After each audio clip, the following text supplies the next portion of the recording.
I'm Dr. Erica Bove, and welcome to the Love and Science podcast. I'm your host, and also the founder of Love and Science, Thriving Through Infertility. I'm so excited you're here today. With over a decade of experience helping thousands of women just like you, I empower professional women to build their families with confidence and compassion. Let's dive in. Hello, my loves. It's Coach Erica, and I have a very special treat this morning. We are doing a conversation with one of my favorite people, Dr. Monica Minjeur.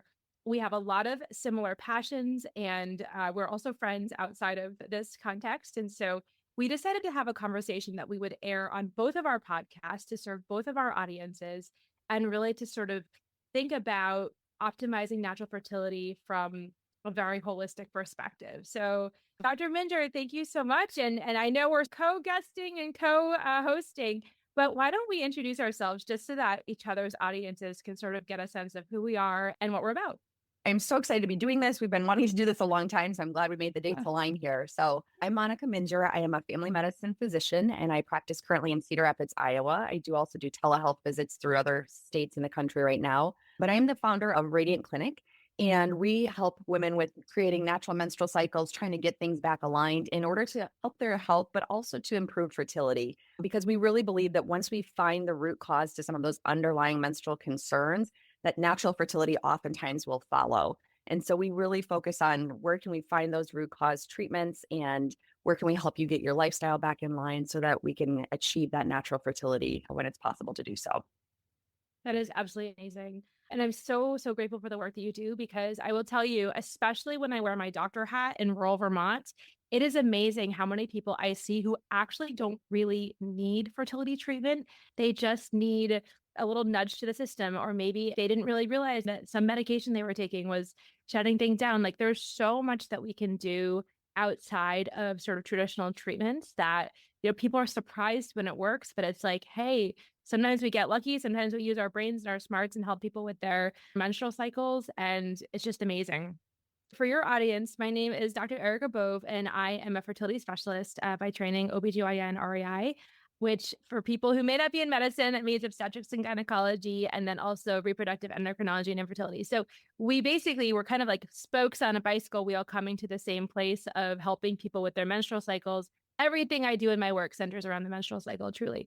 I am also the founder and CEO of Love and Science, Thriving Through Infertility, which is a program that helps mostly women physicians navigate fertility journeys, usually once they're in treatment. So it's usually sort of after all the other things have not worked, unfortunately. And it's a lot of help with mindset and overcoming limiting beliefs to really bridge people to become parents. So we have the same goal. And I think we have many similar insights, but maybe some insights that we can sort of learn from each other. And so I'm so grateful to be on your podcast. Thank you for having me. Yeah, I'm excited to be on each other's shows and kind of talk to each other's audiences. So I was thinking one interesting conversation starter might be, what do we both wish people knew about natural fertility that is less common wisdom? I feel like there's so much information out there, but what is the most relevant stuff that you feel actually makes a difference for people? I think the thing that many women don't know is just in general that you're able to track your cycles, you're able to identify when you're ovulating. And we do this through different fertility awareness based methods. And, some people may have heard of this as NFP, natural family planning, all of those terms kind of align. But really, we use this term fertility awareness based methods, and they are a scientific study of what's happening with your menstrual cycle from day to day. And so, really being able to track what am I observing today, and that may include tracking things like your cervical mucus, basal body temperature, urinary hormone metabolite strips, all of those pieces. When we put it together, we get a really good picture of what's going on with your cycle, not only to identify if you're ovulating, but when am I ovulating? When am I fertile?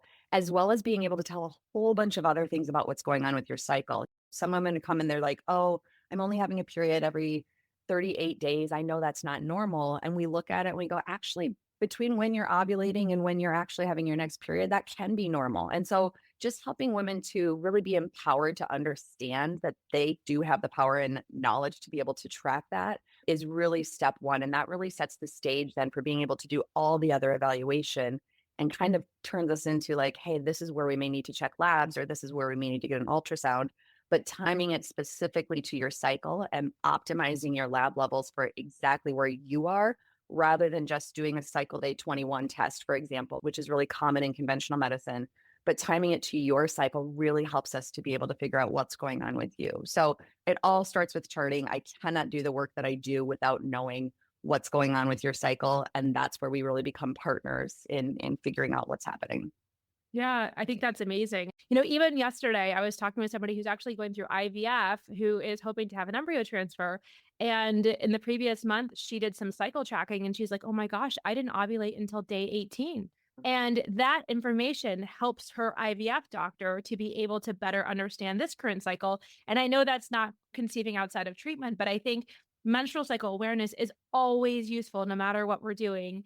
And Yes. sort of understanding our bodies. Like, I remember when I was an early adult and I was like well into my medical career, but I had an ultrasound and I'm like, oh my gosh, I have a uterus. Oh my gosh, I have ovaries. And I'm like, why am I just thinking about this now? I knew somewhere in my brain that this was true, but I think we really need to do better, especially educating girls about their bodies, young women about their bodies. So it's not like, oh gosh, here I am, now I've got my partner and we're trying to conceive.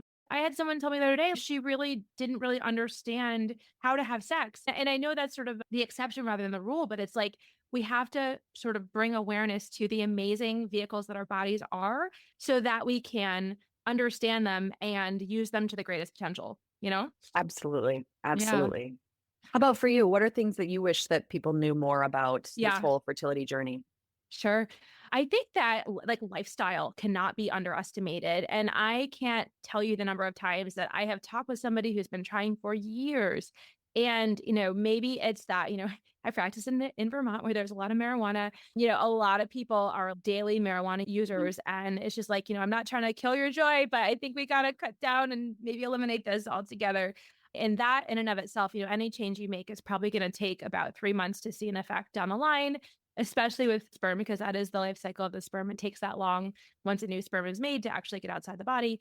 But, marijuana, smoking, chewing tobacco, sort of even gentle optimizations of weight and incorporating daily exercise. I say, don't go on social media until you've done your 20 or 30 minutes of walking for the day, whatever it is, like these little tricks that we can play with our mind to optimize our lifestyle. I cannot tell you the number of people who we had the initial consultation and somewhere between the first visit and the second visit, which is typically 4 to 6 weeks later, they call me and are like, hey, Dr. Bove, guess what? I'm pregnant. Or, we're trying to start treatment. And right before they try to start like letrozole, which is a pill to help people ovulate, they call because they've actually gotten pregnant outside of any treatment. So I really, really think that sometimes we're in these situations, our lives are chaotic, they're busy, they're stressful. Sometimes we don't eat the healthiest with a lot of fast food and processed food.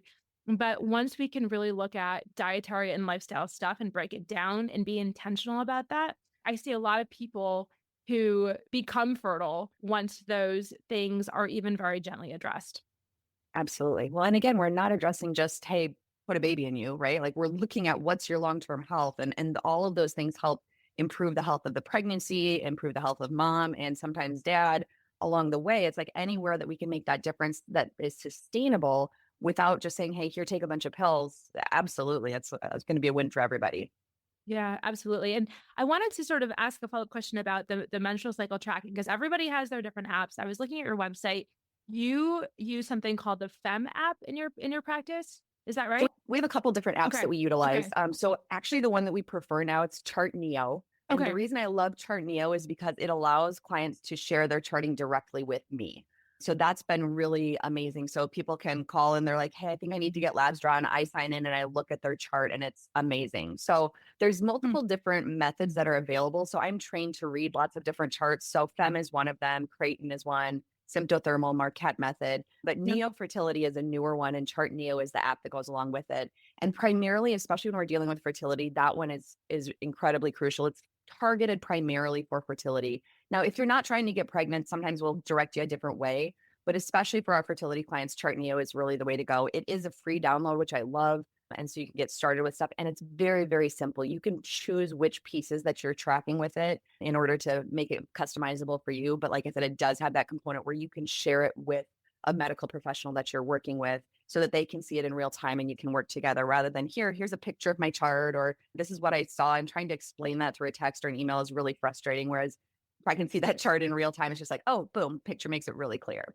That's so interesting. So what information do you think is the most valuable? Because you look at these apps, sometimes you can sort of put in like 30 different symptoms and parameters. Like when you Yeah. see these things, what are you most interested in? Because I mean, again, my clients are mostly physician women who are trying to get Yeah. pregnant. And if you tell them to chart all 30 symptoms, they will. So what's sort of the most high yield stuff that helps you make decisions about your Yeah. patients and your clients? The number one thing we see as far as if I can identify ovulation is always going to be cervical mucus. And we're looking not only at quantity, but also more specifically quality of that cervical mucus. And typically people kind of know, oh, when I'm seeing that egg white mucus, though they don't really understand when, which days are fertile. So in general, if you're seeing that egg white mucus, that is good quality fertile mucus, which allows sperm transportation. Okay. Now you can have that multiple days, and usually we say the day that you ovulate is the last day that you see that egg white slippery mucus. Okay. So that is the number one sign. The number two sign that we will look for, and if that's not really clear, or sometimes women come in and they're like, look, I've got fertile mucus every single day of my entire cycle. Then we say, okay, your next most reliable indicator is going to be your basal body temperature. So this is going to be if you're checking your temperature every day, or if you're using a device that checks your temperature. It doesn't matter. You don't have to get a fancy device. You can just use a regular dollar store thermometer. It doesn't matter what the actual number is. We're looking for that temperature shift. So generally what we see is you can confirm ovulation has happened when you see that temperature shift increase. And typically that's going to be by zero point 0.2 degrees Fahrenheit. When we see that temperature shift sustained for 3 days, that's our next most reliable indicator. And then the third that we use sometimes is going to be the urinary LH strips or urinary LH monitor. There's lots of different devices out there. Again, I list this as third because we see that it's only accurate about 70% of the time. Now, that's not terrible, but I wouldn't want to rely on that as my sole thing to look to see that I've ovulated. It can be helpful to confirm that things align and this looks right, but we know that LH strip positivity and the actual day of ovulation based on ultrasound can vary by up to 2 to 3 days. Now, if you're trying to get pregnant, it's maybe not that big of a deal. Hopefully, you're trying to aim for intercourse every other day during that fertile window. But if you're trying to avoid a pregnancy or space out a pregnancy, we want to see, hey, what's the most accurate? And really, we say that cervical mucus is the most accurate. So, really, in my world, I have many, many of my clients that only chart cervical mucus, and that is Yeah. totally fine. If it's clear, if it's obvious, that's fine. And I tell them, please don't stress yourself out with all of the extra charting pieces. In fact, I love that you mentioned about lifestyle because stress can be one of the biggest things that we struggle with when we're working with couples that are trying to get pregnant. And oftentimes, the very first thing that I tell people when couples come in to see me is I say, "Great, tell me who is doing your charting." Almost always it's the woman, and I say, "Cool, from here on going forward, it is the male partner that gets to do the charting," right? And sometimes that just lifts this burden a little bit. Like obviously she's going to still be saying and observing, here's what the signs are. But if it's one less thing to kind of take some intensity off, that he becomes an active role with that charting, first of all, it gets him on the same page real quickly. He has to know what's going on. And second of all, it just helps to kind of alleviate that stress and go, okay, this is something that's shared. It also helps women to not obsess over their charts because sometimes they're looking at their charts, they're going, this is not normal. I am broken. There's something wrong. And it plays into that mindset piece, right? Where we go, Mm. okay, I can't get pregnant because I see that my chart doesn't look like the textbook. Who cares? Like there's almost nobody that's textbook. That's okay. But really getting out of their heads about that. I love that so much. So again, I knew going into this conversation that I was going to learn some things I'd take with me for my own practice. I'm going to start suggesting that because here's the thing. I see this dynamic between couples that and I love working with couples so much where it becomes almost like this nagging dynamic. Like Yes. nobody likes to be the nagger and nobody likes to feel nagged. And so, I find it's like the woman who has everything in her brain. We talk about the mental load and she's like, okay, you got to get your semen analysis. You got to do this. You got to do this. And I think that sort of sharing that responsibility, it also changes the dance of the relationship. I used to be a relationship coach such that it's just a more equal shared experience. And that's what you want. I mean, this is a team. This is not like the woman has another child she has to manage, especially if she Right. already has children. This is more about a shared experience of bringing about a child into the world together. And I just think that on a sort of practical level, that's amazing. But I think on a even deeper, like philosophical, metaphysical level, I think it just speaks volumes as to sort of what we're actually trying to create here. So thank you for that. Yeah. I'm gonna Yeah. take that back for sure. What are some misconceptions that you see about natural fertility? I love sort of debunking those if we can.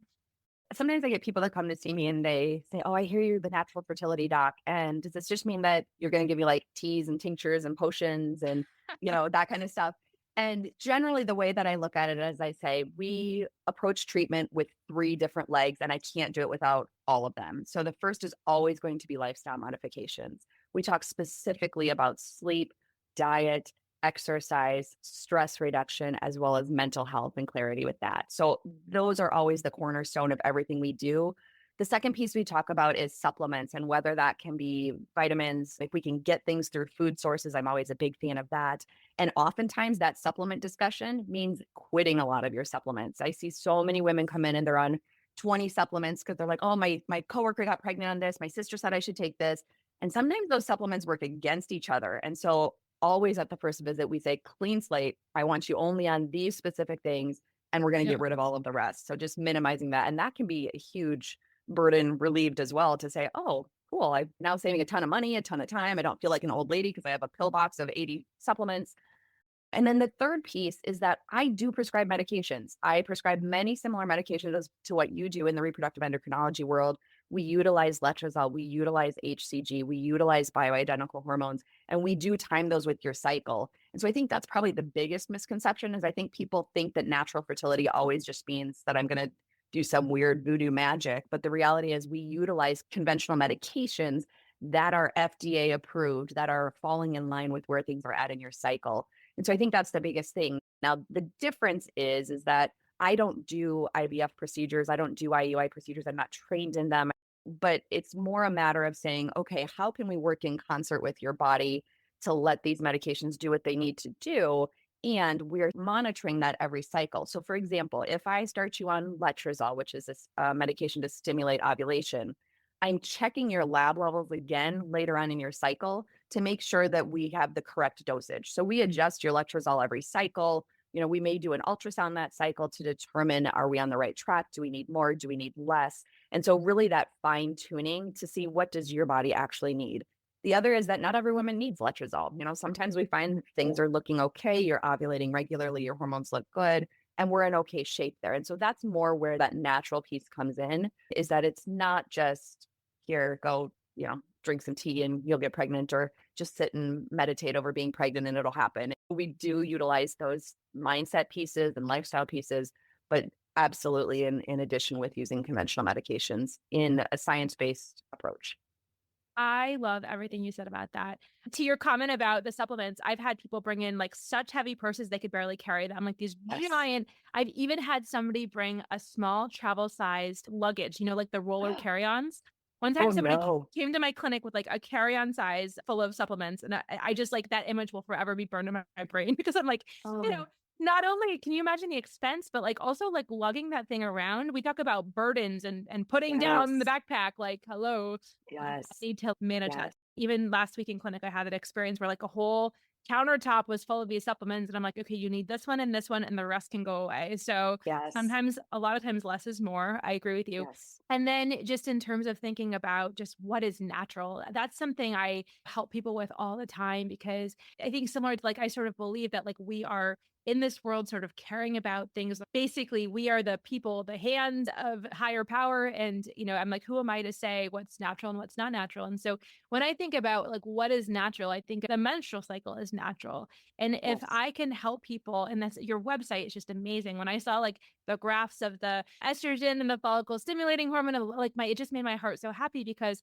that is what we're trying to do. That is natural. And so I think sometimes people are like, well, I need to do this without medications, or I need to do this without XYZ, or, you know, I really do feel in my heart that when we can simulate a menstrual cycle, so many things can happen. And it is very complicated. I mean, it takes us years and years and years to learn it. I'm still learning new things about the menstrual cycle. It is not a simple process. It's a choreographical dance, actually. When I teach the med students, I'm like, it needs to be a cylinder and not just like a linear thing on a page. But I'm just so excited that you do this for your patients and your clients because they deserve that. And you empower them to understand their bodies in a way that expands the definition of natural and empowers things to work. So I think Yeah. that's really, really important to understand.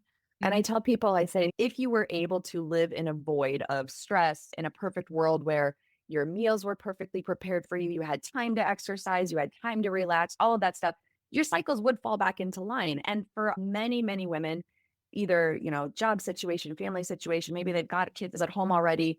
It's near impossible to live in a void of stress, right? Many of us living in the real world, we can try everything that we can, and because of that, that's where sometimes those medications are needed. And we talk about that it's not a failure to need medications. And, even if we're doing all the other things, we say, let's try the medications for now to move things in the right direction. We can always try off the medications in the future as we get some of these other lifestyle things in place. But realizing and eliminating that guilt from it, right? Where you go, Yes. okay, don't feel guilty that you have to use a medication in order to get you to that point. If you had diabetes, you wouldn't feel guilty about needing to be on medications in order to control your diabetes so you didn't end up in the hospital.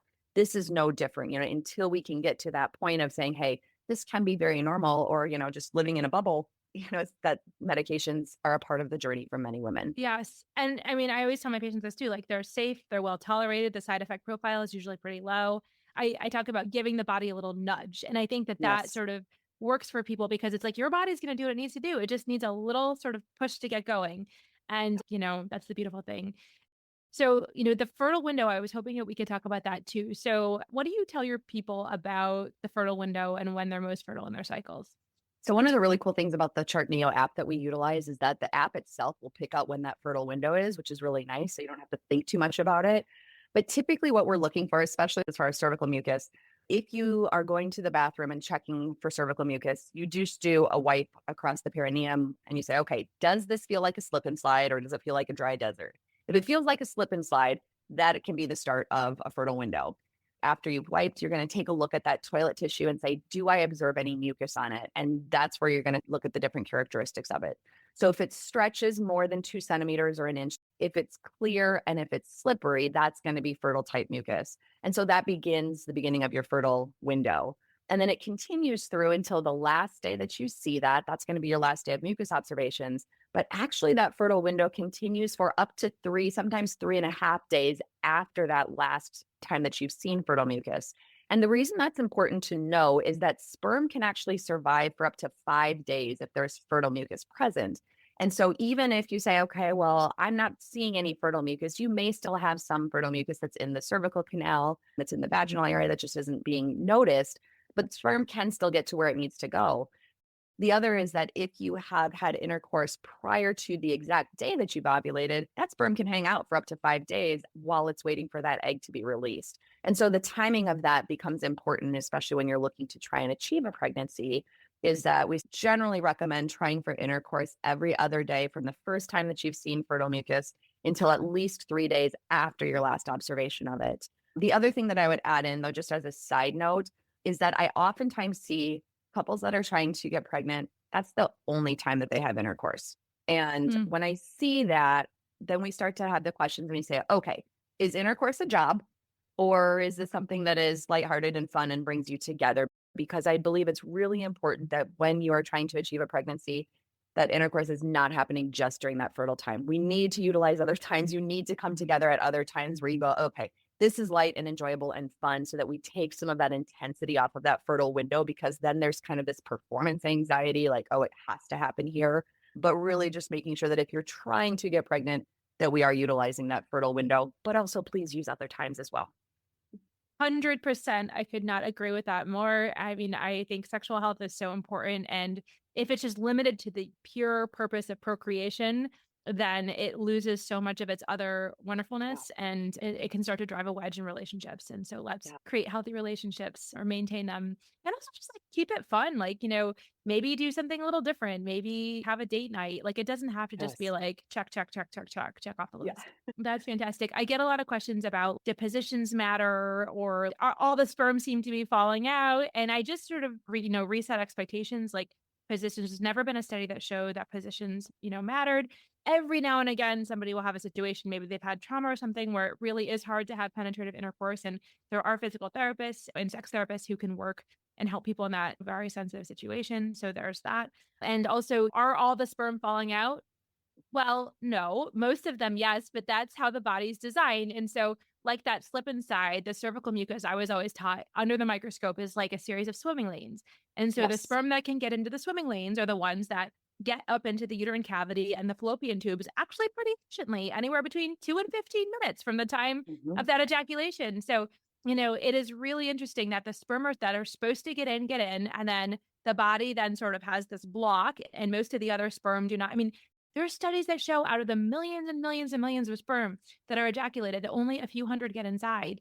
We have treatments in our office where we can sort of bypass the cervix and get those millions in. But if you're really trying to optimize natural fertility, just know that it is normal for most of the sperm to come out. People really stress about that. And so I love to just sort of reset that expectation that that is actually very normal. Yes. In my first year of practice, I had a woman who told me she literally stood on her head for 15 minutes Yes. after intercourse to keep everything in. I'm like, "Oh, please don't do that." Like, if it feels good and if it's yoga, whatever, that's fine, but you don't have to do that. It's okay. Yeah, you don't have to lay there for any amount Right. of time. I always think that's a recipe for urinary tract infection. Of course, my Yeah. gynecology hat gets going. So, I think there's a lot of myths out there of what you should and shouldn't do. TikTok has been wonderful in terms of helpful information, but also there's a lot of, sort of fake news on there as well regarding women's bodies. And so I like to sort of speak the truth as much as possible.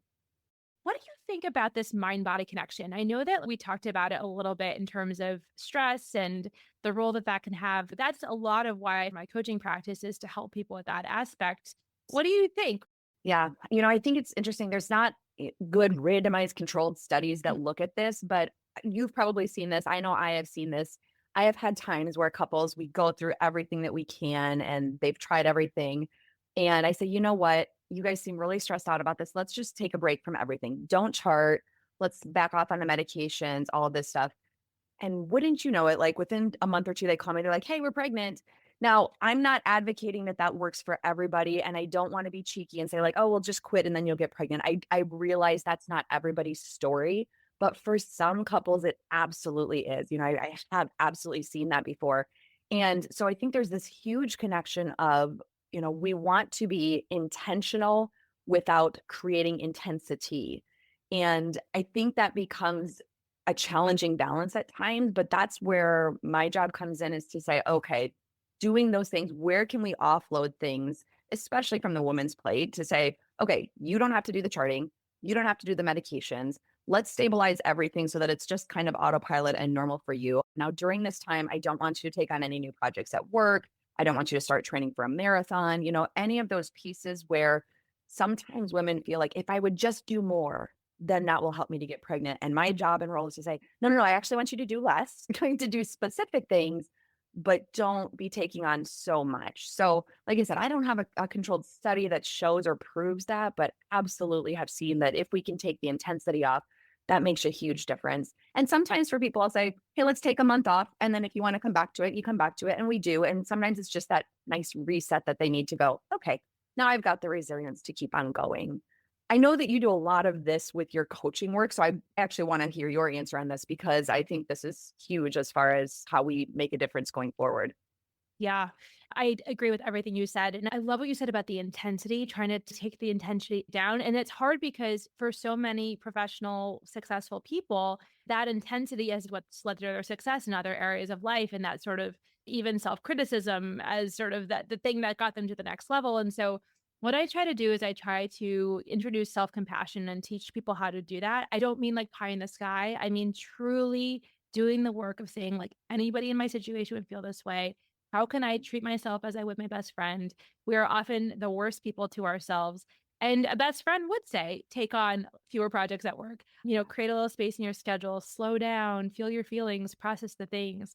And that's especially hard. This is going to air in January, probably for both of us. But, as we are recording this, we are deep into holiday season and it seems like there is more on the to do list than ever. And so sometimes intentionally saying no to some of those things, like maybe not this year. Maybe a holiday card does not have to get out this year. Maybe I can buy those cookies instead of laboring over a stove for hours and hours. And so I do think less is more. What I help my clients with, and this is so hard to do, and I think this is where the spiritual base comes in, is where I see so many people who are just like clinging to the outcome, understandably, because the stakes are so high. So many of us are biologically wired. We want this more than anything, more than a career. We're like, I am here on this earth to be a mom. And so that attachment to that outcome can sometimes block what's actually meant to happen, whether it's timing or the way in which it happens, or just our ideas, sort of our egos tend to take over, understandably, because it's like push, push, push. And that tends to be like a very masculine energy. What I help people with is really obviously hoping for a positive outcome, for working on the mindset that is going to allow that to happen in terms of trusting and peacefulness and visualizing things happening, but then letting go of the outcome and really understanding like, I trust the overall process. It doesn't have to happen in this cycle, but I trust that the universe, God, whoever has a plan for me to be a mom when it is meant to happen in the way that it's meant to happen. And so in terms of decreasing that intensity, I think it really does take the pressure off of each cycle, each ovulation, each embryo transfer, whatever it is. And there's something that happens in the body where it's almost like the energetic body and the physical body align so that Mhm. the highest chance of receptivity actually can happen. And I do wonder, is that what's happening in these cycles where somebody either, I had a patient recently who went to Spain and like took a couple months off and lo and behold, she came back. And again, if you're listening to this and you're a family member, do not take this as your permission to tell your, daughter-in-law that she just needs to relax and it'll happen, because please, that is one of the most offensive things that a family member can say. I just want to throw that out there. Yes. Yes. But I think as professionals, we can encourage people to make room in their lives for these sort of opportunities, to really sort of vision it happening, hope for the best, but then release that attachment to the outcome such that there's room for that highest good to come in the way in which it's meant to. And I hope that makes sense. It's Yes. one of the hardest things that we can do, especially if, we like control, we like to be in the driver's seat. But I really do believe that when a couple adopts and they let go of that sort of attachment and then they find themselves pregnant, like I do believe that that's what's happening. I just can't bottle it up and put it on a prescription pad and say, like, and this is what we're doing for you. But Right. I can walk people along the journey so that they can create something similar for themselves. Yeah. I love that. That's beautiful. What are the things that you do in your coaching sessions that are practical to make that Yeah. happen? Like, it's one thing to say, yes, have self compassion and do that, but what does that look like on a practical basis? Absolutely. Okay. So coaching 101 is basically showing people their thoughts and their feelings, like the 95% that's running in the subconscious, and showing them how those particular thoughts and feelings are leading to their actions and then the results in the world. So if somebody is telling themselves, like, this is never going to work, or I'm too old to be a mom, or like Mm. that sort of subconscious tape, maybe people then feel powerless or they feel overwhelmed. And then their action is that they shut down and they withdraw, and the result is time keeps passing and I do become too old to be a mom, or this isn't going to work because none of my energetic body is aligned and I'm truly blocking the process. Again, this is a no judgment, no blame zone. But the good news is we actually have some agency over it where we can actually do something. So, mantras. So, that's sort of the unintentional model. Then we shift to, okay, so now that we've shed light on what's actually happening, which is empowering, we're like, again, no judgment. There's a no judgment zone. We're like, how do you actually want to feel about the situation? Such a powerful question. And some people say neutral. I have a hard time with neutral because I don't really know what neutral means. I always try and get a synonym to neutral. I understand the concept. Yes, maybe this sort of positive space or not toxic positivity is where people want to go. And maybe it's too much to be genuinely positive. But what I see as sort of what people mean by neutral is trusting, accepting, peaceful, maybe cautiously optimistic, those sorts of things. So if those are the feelings that people want to generate, even though they're undergoing this process that they never would have chosen, the question is, what thoughts do you need to have to then generate those feelings? And so, what would you need to think to feel peaceful about this? What would you need to think to feel trusting about this? And so, then when people do that brainstorming, it might be, I do trust that everything is going to be okay. I do trust that God has a plan for me and my future as a mom. I'm doing my best. I love that one. Like, I'm doing everything I can and I'm doing my best. And so those thoughts then generate those feelings that people want to feel. And then the actions are actually more in line with those higher level resonating feelings. If somebody's trusting the process, they're going to go to their doctor's appointments. They're going to reach out to their family members and friends instead of withdrawing.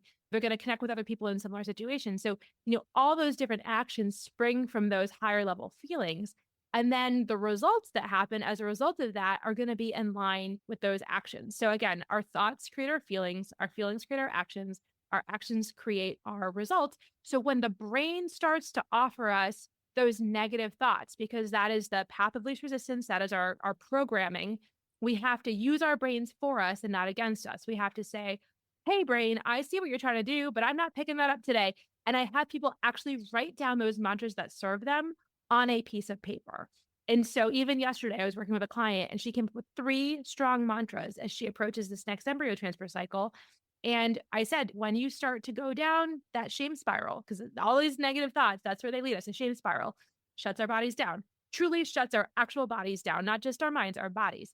I say, pick up your paper. And actually, for me personally, I like to do this on my Google Keep app because I always have my phone with me. Some people even make these the wallpaper of their phone so that these mantras are top of mind. I love that idea because we're always moving our phones in and out of our peripheral vision.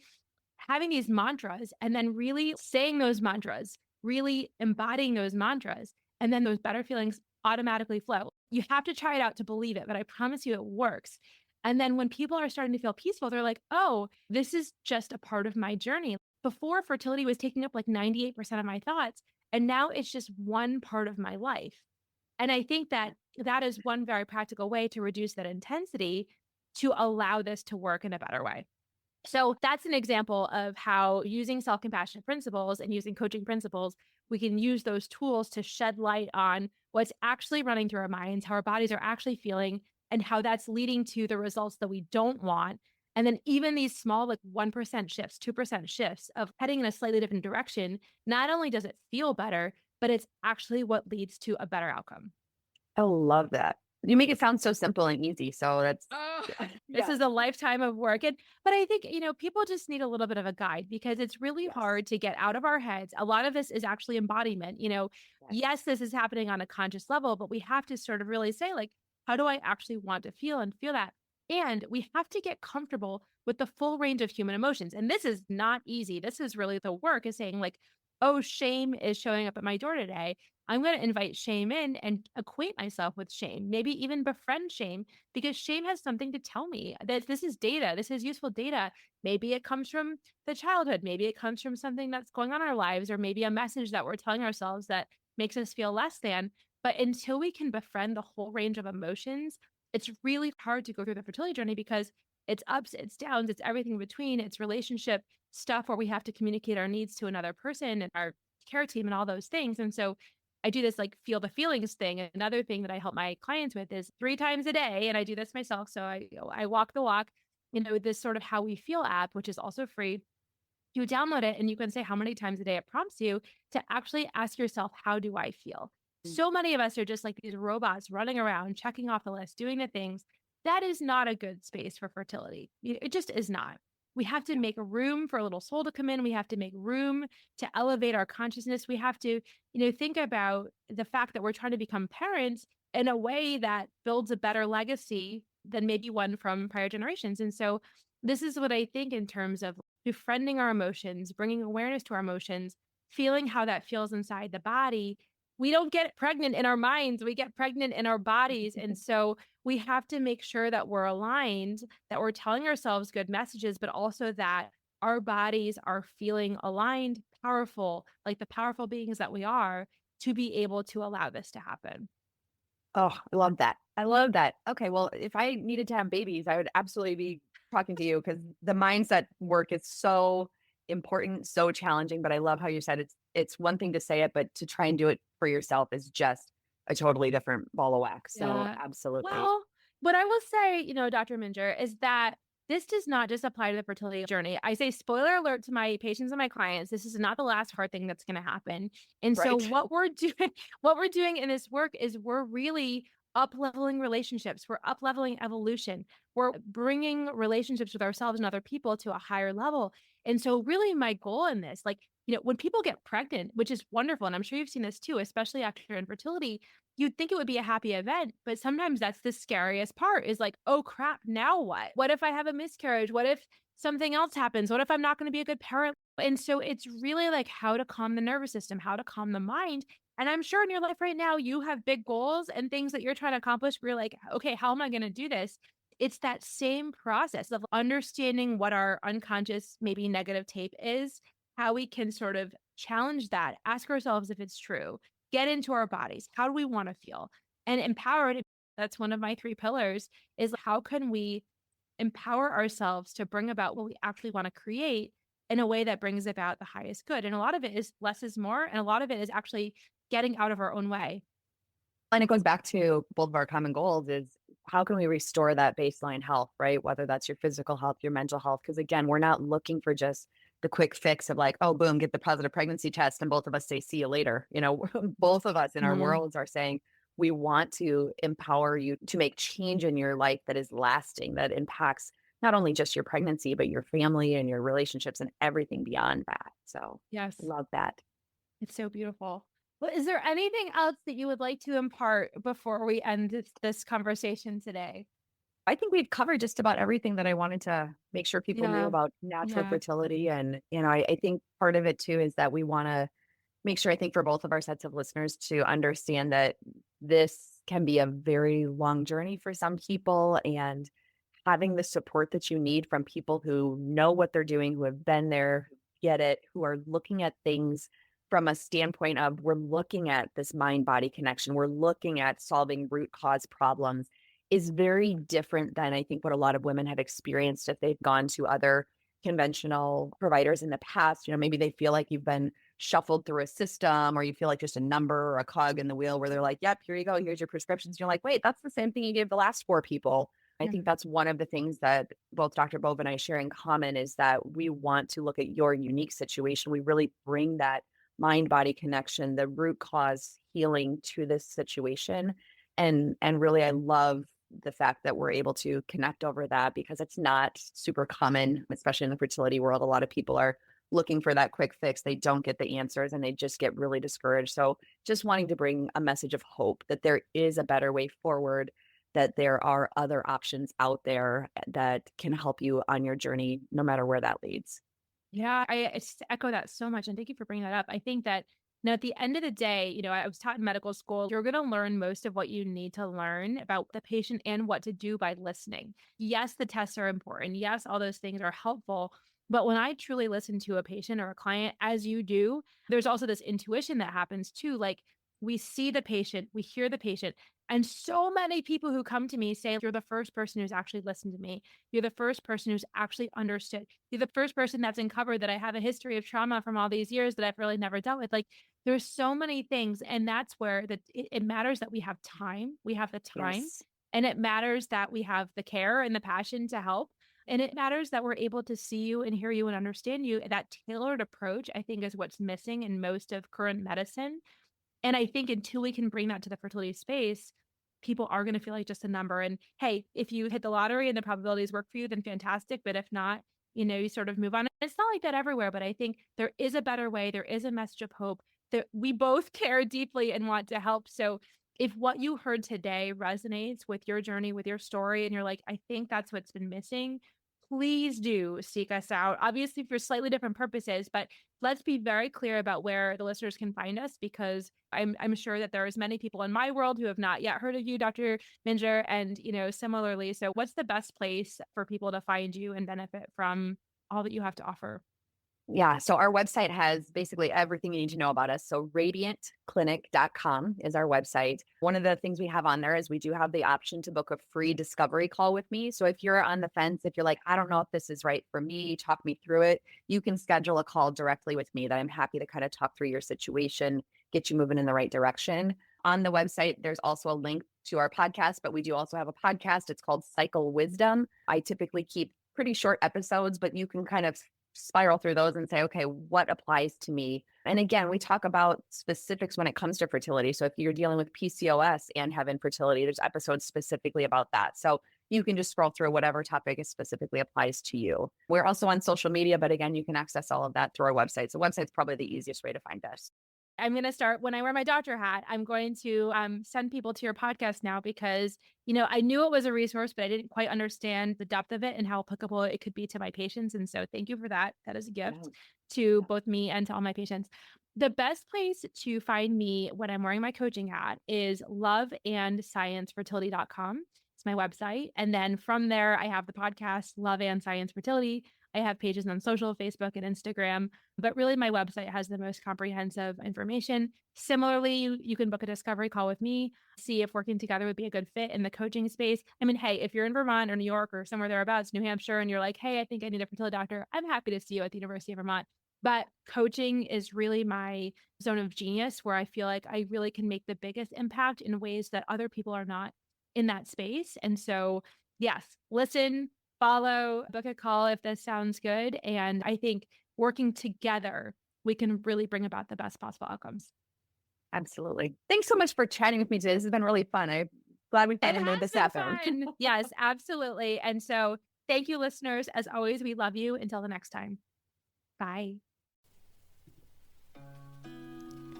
Thank you for listening to the Love and Science podcast. I'm so glad you joined us today. If you found this conversation valuable, if you could please rate, review, and share this podcast with your trusted people, it would mean so much to me. If you want more tools to help you navigate the fertility journey, please book a discovery call with me today. The link is in the show notes. Please do not let infertility have the final word. I'm here to take the burden from you so that you can achieve your goal of building your family. In gratitude, this is Dr. Erica Bove. I'm rooting for you always.